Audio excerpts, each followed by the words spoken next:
Bonjour à toutes et à tous, on se retrouve aujourd'hui pour l'émission 100% Joubi numéro 10. Au programme, la très belle série du RCT continue, les autres résultats, on va parler de Coupe d'Europe, un peu du RCP, et on reviendra avec la citation du jour. Comment vous allez les amis? Ma foi, good evening le peuple, tout va bien à bord, on t'a retrouvé, on a cru que t'allais canner, mais ma foi, tu t'en es sorti, je sais pas si c'est bien pour le monde, mais c'est bien pour les messieurs, quoi. C'est ça. Il a eu le variant Pierre Feuquin. Ah, je sais pas lequel j'ai vu, mais Ça s'appelle la variole, ça s'appelle la variole, Pierre. je sais pas, mais écoute, il m'a bien tenu, au moins j'ai dormi tranquille, hein, c'était bien. Alors, si vous voulez, on Il va faut que t'attrapes parler... quelque chose. Eh. Pour commencer, peut-on dire que le RCT est sur orbite désormais? Voilà, ça y est, Thomas Pesquet, il se back. Dis-moi, visiblement, il t'a embauché à la NASA. Neil Armstrong, calme-toi. Armstrong, je ne suis pas noir, je suis covidé. Ah, sur orbite, sur orbite. Qu'est-ce que ça veut dire sur orbite? Ça veut rien dire, hein, ça. Là, après, si tu veux savoir si on pense qu'il s'est passé quelque chose et qu'il y a eu une espèce de déclic ou quoi que ce soit, moi je veux bien, mais sur orbite, qu'est-ce que c'est cette connerie? C'est qu'en orbite, il y a toujours que les coqs qui tournent, hein. Donc, et rarement les équipes de rugby. Donc, ouais, non, mais le match à Clermont, il a décanté, il a peut-être fait prendre conscience au groupe qu'ils étaient capables d'eux. Et on est sur cette dynamique-là. Après, si on peut commencer à enchaîner les victoires et générer une espèce de spirale de la victoire, moi ça me va bien et ça n'ira toujours mieux qu'une spirale de défaite. Ah, ben oui. Oh putain, celle-là. C'est On là. aurait dit Roland Comte dans ton analyse. Non, parce que j'ai pas Pas bégayé. pégé. Non, mais il a raison, Fifi, il a raison, Youpi. Quatre victoires d'affilée, ça fait du bien, ça fait plaisir. C'est le meilleur début de saison depuis facilement 3-4 ans, puisque généralement, à cette période-là, c'est la Coupe d'Europe qui nous remet en selle pour nous donner confiance. Là, on arrive avant la Coupe d'Europe en confiance. Après, pour revenir sur le match de Pau, c'est peut-être le match le plus dégueulasse des 4 que nous ayons gagné, mais sur le plan comptable, il est superbe parce qu'on a 5 points. Donc, pour le résumer rapidement, très bonne entame. Voilà, c'est ce que je peux résumer, très bonne entame. Ensuite, on a été très très bon sur nos temps faibles en deuxième mi-temps, et puis on a été très bon sur nos temps forts en deuxième mi-temps, puisque sur les 10 dernières minutes, on marque deux essais. Voilà. Le contenu, il est moyenasse, mais le bilan comptable, il est topissime, puisqu'on prend 5 points contre une section paloise qui est venue et qui a fait ce qu'elle devait faire. Ouais, non, ce qui est très, très intéressant sur ce match-là, et il faut pas se pignoler. Parce que il y a 4 semaines, on était dans la sinistrose. On était à 2 doigts. Bernard Lemaître doit-il quitter le navire? On était presque là, attention, hein, Eh oui. j'exagère pas. Mais tout ça, certains nous expliqueront que c'est grâce aux autocollants qu'on en est là. J'en doute pas une seconde. Parce que tu sais que le peuple toulonnais, mon grand-père avait une phrase magnifique, ça me permet d'avoir une pensée pour Pépé. Le morceau avalé, il a plus de goût. Bah, c'est clairement ça, parce qu'il y en a quelques-uns qui vont nous expliquer que finalement le maître il est génial, que Pierrot c'est le king et que les joueurs ils sont extraordinaires. C'est même Connor qui balançait, qui crachait sur tout le monde. C'est ça. Ce qui ne fera pas de moi en disant ça, un béni oui, un fan du président le maître absolu, ou de qui que ce soit. Ce qui m'intéresse là-dedans, c'est qu'en jouant à peu près, allez, je dirais 15 minutes au rugby, on met 37 buts. On met 37 buts. Et ça m'intéresse. Ça m'intéresse parce que ce genre de match-là, on a produit tous les ans. Et généralement, les perdants, celui-là, on le gagne en bonifié contre un club qui fait de très bon début de championnat, même si il fait un match au moins autant dégueulasse que le nôtre, parce que pour danser le tango, on fera un peu comme on veut, mais il faut être deux. Et donc, quand tu as un match de merde, c'est que généralement, les deux, ils se marchent sur les pieds. Donc voilà, mais ce qui m'intéresse, c'est les 5 points et surtout notre capacité à marquer. Parce que clairement, c'est quand même quelque chose qui nous a fait défaut les saisons dernières, et puis même depuis le début de saison. Je ne sais pas où on en est, Pierre, qui est un peu un adepte des statistiques. On marque beaucoup. On marque énormément d'essais, Djoubi. Par contre, on en prend également, mais beaucoup. Mais bon, on en a pris ici, on en a pris deux. On en a pris deux. On n'existe pas pendant. Tu joues 20 minutes. Tu mets gros. Ça me dérangerait pas de prendre 2 essais par match, d'en mettre 5 par match, et de prendre des bonus offensifs tous les matchs. Même si on marque 9 essais on en encaisse 6, je m'en bats un peu les cacahuètes. Ouais, bon, après, moi moins bien, parce que bon, ça c'est autre chose. Ça fera un débat. Non, voilà. Pour résumer, voilà, on a eu un RCT totalement réaliste, qui a surtout fait mal à la section grâce à son excellente entame. Voilà, qu'on marque, je crois, quasiment sur... et chaque fois qu'on est venu dans leur 22, il me semble qu'on marque au minimum 5 points. Ouais, et puis alors je peux pas m'en empêcher, tant pis, c'est gratos, mais c'est comme ça. Esteban Abadi, Enzo Hervé, c'est Tariki Kikouvou, on fait un recrutement de 2e division. Oh les gars, la bise au chic caresse au meuble, hein. Pour l'instant, ils sont les trois là sont totalement monstrueux. Voilà. C'est après Enzo Hervé, il est sur un capital confiance très intéressant, donc il a tendance, mais on va pas lui en vouloir, à surjouer quelque peu, voilà. Mais bon, voilà, on peut pas lui en vouloir quand il avait besoin de retrouver de la confiance, parce que à Brive, il avait déjà fait de très très belles prestations. L'année dernière, voilà, on sait que Brive, le CAB a eu de gros problèmes, donc il est un peu tombé très bas. Et puis là, Toulon, il se redore la pilule. Je pense que les parties de pétanque à la Ripel, ça lui fait du bien. Mais c'est pas impossible, hein. C'est pas possible. Et ça, de passer devant le collège Django Reinhardt, pour le GITAC joueur de guitare, ça va lui plaire aussi. Mais t'es là, il faut se projeter peu sur ce qui va se passer ce week-end quand même, parce que... ça, c'est la transition. Bien sûr. Ouais, mais alors, mon ami. Il faut que allez, vas-y. Oui, Djoubi, non, mais avant de parler des Coupes d'Europe. Il faut les résultats du top 14. Je voudrais que. Non, mais c'est surtout, voilà, que. Non, parce que cette 9e journée, elle a vu notamment Montpellier s'enliser un peu plus et Toulouse encore loin de son niveau. Donc, bon, si je sors 2 trucs de cette 9e journée, il y a plein d'autres choses, bien sûr. Donc, Montpellier, ça vous inquiète? On m'a dit aujourd'hui que John Textor, il allait racheter le club à Moed Alfred. Donc, tout ce qu'il fait à Lyon au ballon, qu'est-ce qui se passe à Montpellier rugby, on est joli. Mais Montpellier, c'est très compliqué parce que ils ont quand même sur le papier un matériel terrible. Ouais. Et tu vois qu'ils n'y arrivent pas. Et très honnêtement, quand tu es dans cette situation-là, et avec ce qu'ils produisent, tu vois même pas sur quoi ils peuvent s'appuyer. Parce que devant, alors que ça devrait être la Panzer Division. Devant, c'est compliqué. Derrière, c'est plus compliqué. La touche, c'est pas simple. Et la mêlée, c'est Mariol. Avec ça, et tu rajoutes à ça la défense. Enfin, bon, bref, il n'y a pas un secteur sur lequel ou un élément sur lequel tu peux t'appuyer. Contrairement à l'USAP de Franck Azema, qui va s'en sortir. Qui a bien existé pendant une mi-temps à La Rochelle. Ouais, et après. Mais qui, je pense, peut se rassurer sur cette première mi-temps. Ouais.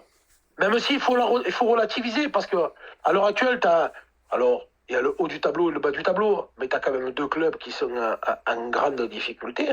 Pas comptable. C'est quand même Toulouse et La Rochelle. Et bizarrement, ce sont 2 clubs qui sont les pourvoyeurs de l'équipe de France.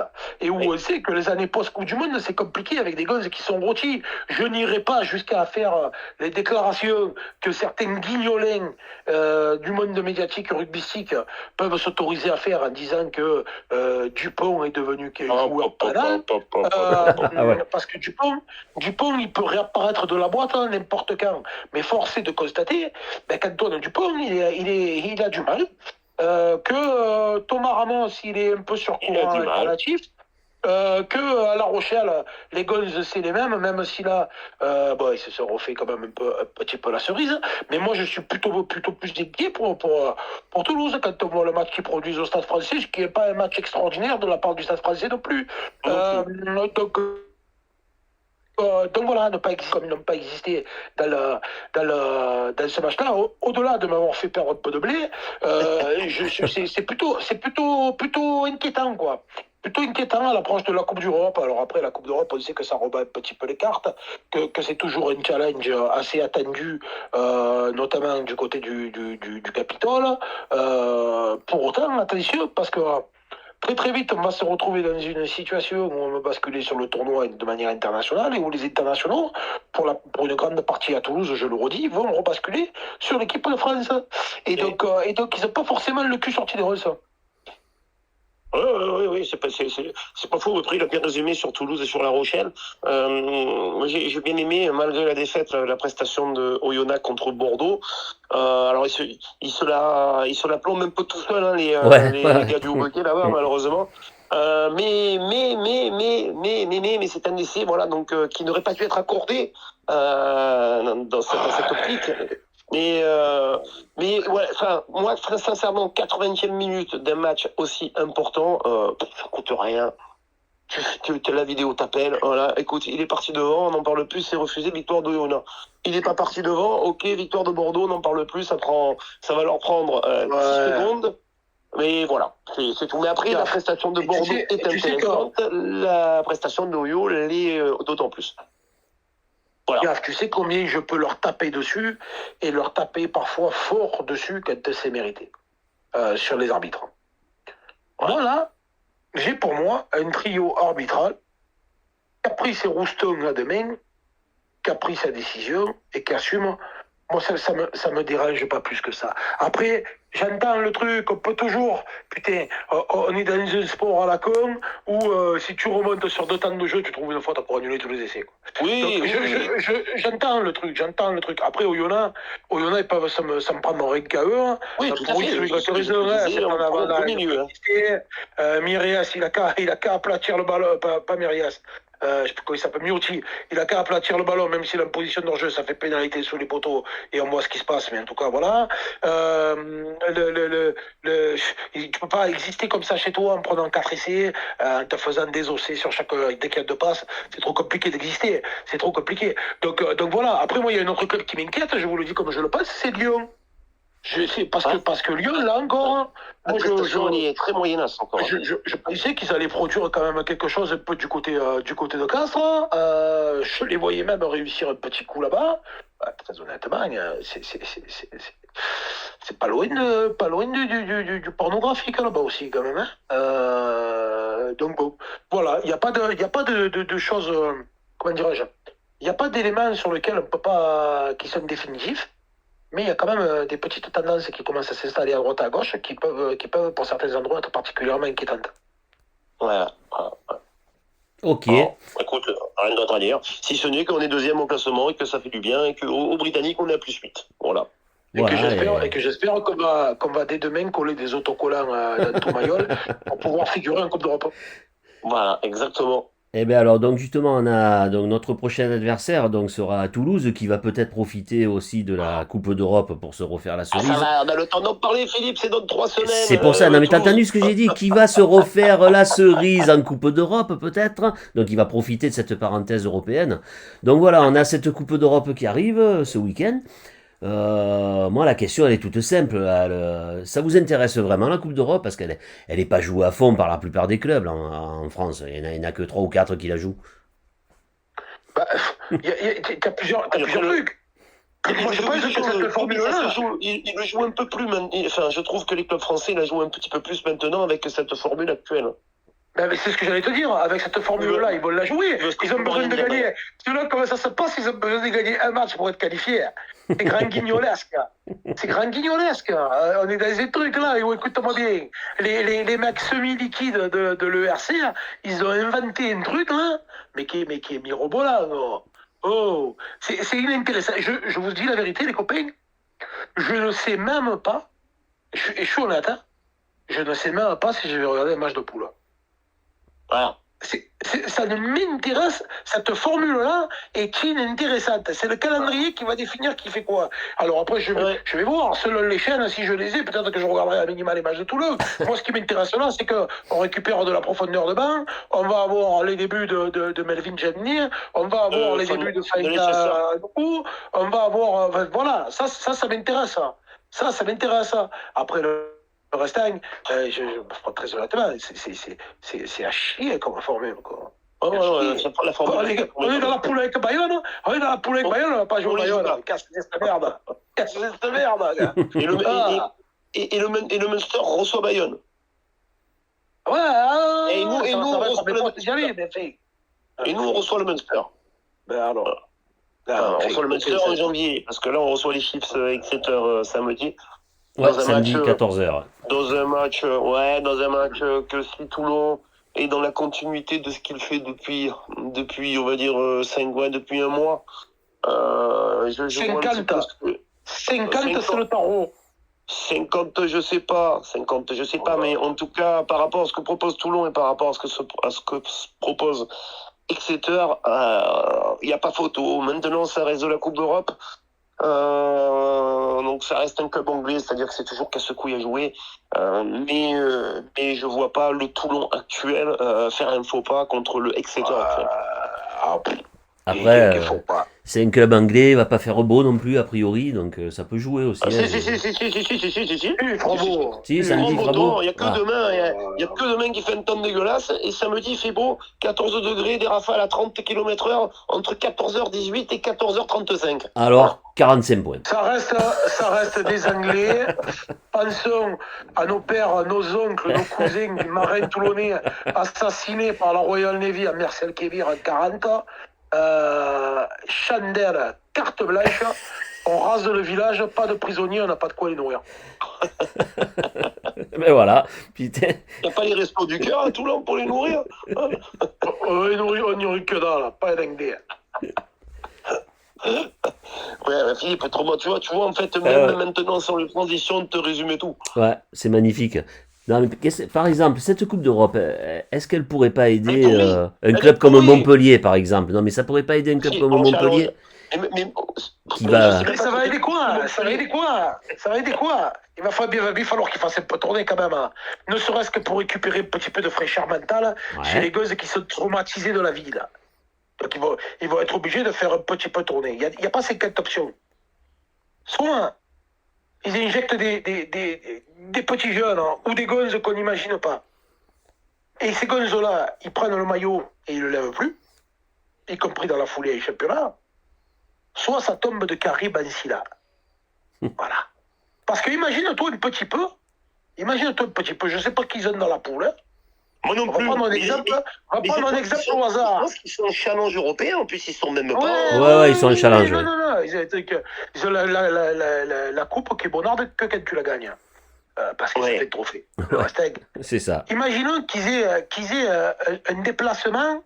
Ils jouent à Newcastle dimanche. Bon, tu parles de Newcastle. Imaginons qu'ils aient à ce déplacement. Ils vont aller de la première chip avec 4 points. Eh ben celui-là, le match, il va être bonard. Imagine un match dégueulasse. Non mais attends, imagine qu'ils viennent à le perdre. Celui-là, entre ton corps là. Imagine qu'ils veulent le perdre. Imagine que la deuxième journée, ils arrivent à gagner à la pire. La troisième journée, ils vont du côté de Pélici, là, puisqu'ils sont invités dans cette coupe-là, et ils y vont avec l'équipe type pour repréparer le championnat. Et imagine-toi qu'ils se fassent casser la gueule là-bas, là, par les mauvais Géorgiens. Tu le récupères dans quel état, ton groupe? C'est compliqué. C'est très très compliqué à gérer ça. C'est compliqué. Qu'est-ce que tu fais? Est-ce que tu mets ton équipe type pour aller à Newcastle? Est-ce que tu fais tourner, tu mets des seconds couteaux? C'est une sacrée équation. Il y a un putain de mal de tronche. Il y a guère que le staff qui peut savoir ce qu'il va faire en accord avec les joueurs quand même. Parce que tu peux les finir selon comment ça se passe. Selon comment ça se passe, ils sont partis, tu les prends un coup de pop dans la bouche. Ouais, ils jouent à Newcastle derrière recevant le Osprey.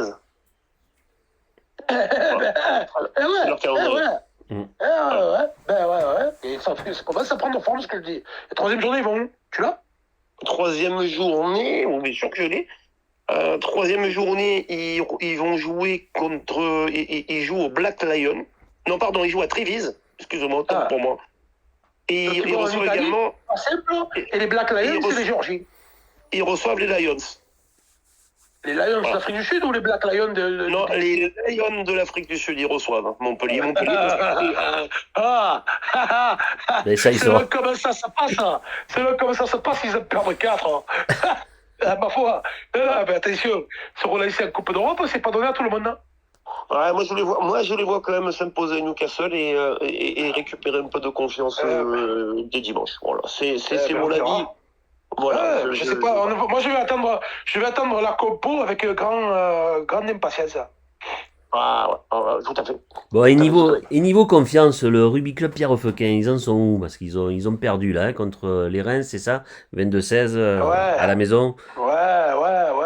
Ben écoute, c'est compliqué parce que on alterne les prestations à l'extérieur qui sont où on arrive à gagner, 2 victoires à l'extérieur et on est à 3 défaites à la piole avec celle-là, alors qu'au bout d'un quart d'heure, d'aucuns prédisaient 50 pions au tableau d'affichage. D'accord. Parce qu'on fait une entame, on marque très vite, par Chorda, 100% pur jus, le petit, et puis mon bébé, et derrière le petit Sabatier, il enquille encore, et puis après des coups, ma foi.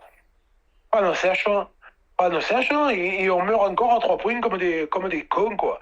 Donc pas simple, bizarre, très bizarre, ma foi, ça marche un peu en réaction, là. Après, groupe jeune, hein, mais bon, tu sais quoi, on est malgré tout 6e du championnat. Ce qui est con, c'est qu'on était à 4 points de l'Erens. On aurait pu recoller avec eux, sachant qu'il y a 4 qualifiés. Là, on se retrouve à 8,2, mais on a fini la phase aller, il reste encore toute la phase retour. Mmh. Ben, d'ailleurs, je vais avoir demain en interview l'entraîneur des avants de l'Erens, là, qui va... Parce que j'aurais dû l'avoir, en fait, je voulais l'avoir avant le match, mais comme j'étais pas en très grande forme, donc du coup, j'ai dit, ça, on parlera du match, on fera un débrief. Donc voilà, demain, je l'ai en interview. Et dis-le que nous, d'avoir perdu contre eux, on s'en bat les reins. Magnifique. Ah écoute, alors là tu peux pas faire une meilleure transition parce que moi ça me fait peur maintenant les citations parce que toi avec tout ce que tu sors là pendant l'interview là. Donc je vais vous en sortir une. Le but du jeu là, il va faire bon déjà, vous allez me dire ce que vous en pensez, mais après il va nous en sortir une. Dites donc monsieur, restez correct. Essayez de deviner qui a dit ça. Il est connu. Le Kikadi, mais le Kikadi, voilà, le Kikadi mais du pastagag. Alors l'arbitre. Quelqu'un qui connaît trop bien les règles pour des joueurs qui ne les connaissent pas assez. Attends, tu peux répéter? Parce que déjà tu m'as embrouillé. Alors, l'arbitre, c'est quelqu'un qui connaît trop bien les règles pour des joueurs qui ne les connaissent pas assez. Jean-Pierre Auribe. C'est pas Eric Briquet-Campa qui a dit ça? Non, c'est pas un arbitre. Non, c'est pas un arbitre qui a dit ça. Saint-Pierre. Non, je pense que... c'est Saint-Pierre, hein, c'est à Rome. Il a dit ça à Rome. Pierre Albaladejo. Ben voilà. On le savait. On le savait. Il est toujours en vie, je crois, et s'il nous écoute, on l'embrasse à Bala. Ouais, très très bon gars. Et je crois qu'il est toujours à Dax. Mais j'espère que les desserts sont bons à l'EHPAD. Voilà. Pierrot, c'est Salviac qui l'emmène, je crois. Bon, nous aussi, on aime beaucoup les coups de pied dans les bushig. Bon, le t'as plus, elle a Joubi. Il a craqué le...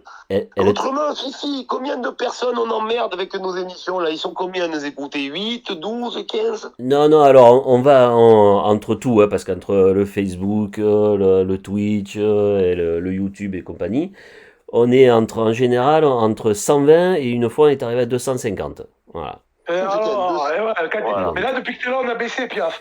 Mais je pense que le plus important, ce serait qu'un jour on fasse une émission en live sur Twitch. Et avec le générique, ce serait Twitch, Fatadialo. Fatadialo. Ben écoute, rendez-vous est pris, mais côté technique, c'est peut-être toi qui auras plus de mal. Je sais pas, moi c'est prêt. Après. La technique, c'est Michel. La Éthiopie, c'est Momo. On monte sur les tables, on lève les bras bien haut. Allez, c'est parti.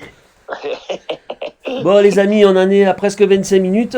Je sais pas si vous, Bonne soirée. si vous voulez conclure. À très bientôt. Ah, Ouais, ben moi, écoute, la bise à tout le monde sauf à un. Essaye de nous faire 18 parties de 25, sur 25 minutes. Non, mais là. je t'en ferai qu'une, promis, on va voir ce que ça donne. Moi, on m'a contacté de Hong Kong et tout, en me disant c'est un scandale. Eh ben écoute, il n'y en aura qu'une, on va voir ce que ça donne. On fera les, Bien sûr, on fera les le jeunes bilan sont après. packagés, ils se régalent, c'est leur challenge de leur vie. Et ils ont un peu des gosses un peu bonheurs, on comprend pas grand chose au rugby, on n'est pas trop cons, mais un peu quand même, hein, juste ce qu'il faut, ça leur change un peu la vie, quoi. Laisse bouillir. C'est parfait. Balance. Allez, ben écoute. Allez, bonne soirée. Ciao, ciao. Ciao les amis, à la Ciao, tout le prochaine. monde, et que le cul vous pèle. Allez-y. Et que vous ayez les bras trop courts pour vous gratter.